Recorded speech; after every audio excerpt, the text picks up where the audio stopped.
हिरण्यकशिपु के वंश में राक्षस निकुंभ के 2 पुत्र हुए, सुंद और उपसुंद। ये दोनों भाई अपने समय के शक्तिशाली राक्षस थे। दोनों में इतना प्रेम था कि उन्हें 2 शरीर और एक आत्मा कहा जाता था। दोनों के स्वभाव, रुचियां और विचार समान थे। वे हमेशा साथ रहते, साथ खाते पीते और कभी एक दूसरे के बिना कहीं नहीं जाते थे। दोनों एक दूसरे को खुश और संतुष्ट रखने की कोशिश करते। अमृतत्व की इच्छा और कठोर तपस्या। दोनों भाइयों ने अमर होने की इच्छा से कठोर तपस्या शुरू की। वे विंध्याचल पर्वत पर गए और केवल वायु का सेवन करते हुए साधना करने लगे। उनके शरीर पर मिट्टी जमा हो गई। अंततः उन्होंने अपने शरीर का मांस काट काट कर हवन करना शुरू किया। जब उनके शरीर में केवल हड्डियां ही बचीं, तो वे अपने पंजों के बल खड़े होकर दोनों हाथ उठाकर तपस्या करने लगे। उनकी कठोर तपस्या से विंध्याचल पर्वत भी प्रसन्न हो गया।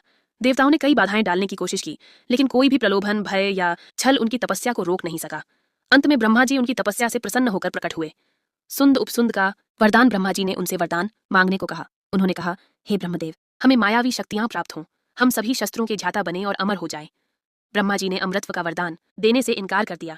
तब उन्होंने यह वर मांगा, जब भी हमारी मृत्यु हो वह केवल एक दूसरे के हाथों से हो। ब्रह्मा जी ने तथास्तु कहकर वरदान दे दिया। वरदान पाकर दोनों भाई अपनी राजधानी लौटे और तीनों लोकों को जीतने का निश्चय किया। तीनों लोकों पर विजय और अत्याचार। बहुत जल्द दोनों भाइयों ने तीनों लोकों पर विजय प्राप्त कर ली। देवता, यक्ष, गंधर्व और नाग उनके भय से भाग खड़े हुए। उन्होंने आदेश दिया कि कोई भी यज्ञ, पूजा, वेदों का अध्ययन न करे। जहां यह सब हो उस नगर को जला दो, आर्षियों को ढूंढ ढूंढ कर मार डालो। उनके इस आदेश से राक्षसों ने ब्राह्मणों को मारना शुरू कर दिया। आर्षियों के आश्रम जला दिए गए। जो भी ऋषि उन्हें शाप देते, उनके ब्रह्मा के वरदान के कारण शाप व्यर्थ हो जाते। परिणाम स्वरूप आर्षि, ब्राह्मण और वेद ज्ञाता भय से पर्वतों की गुफाओं में छिप गए। समाज में यज्ञ, पूजा और वेदों का पाठ बंद हो गया। लेकिन राक्षस इससे भी संतुष्ट नहीं हुए। उन्होंने सिंह, बाघ और सर्प का रूप धारण कर ऋषियों को मारना शुरू कर दिया। ब्रह्मा जी का समाधान। तिलोत्तमा का निर्माण। अत्याचारों से त्रस्त होकर आर्षि और देवता ब्रह्मा जी के पास गए।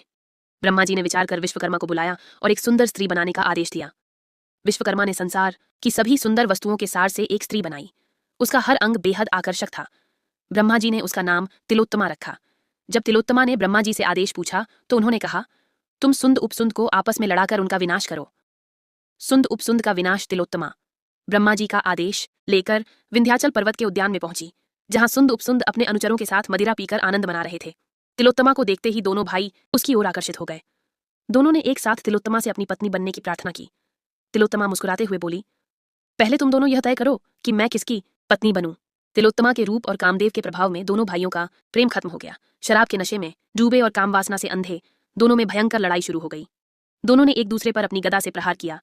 उनका शरीर कट गया और खून की धारा बहने लगी। अंत में दोनों भाई एक दूसरे के हाथों मारे गए। वासना का विनाशकारी प्रभाव। तिलोत्तमा ने ब्रह्मा जी का आदेश पूरा किया और स्वर्ग की सर्वश्रेष्ठ अप्सरा बन गई। देवताओं ने पुनः स्वर्ग पर अधिकार कर लिया।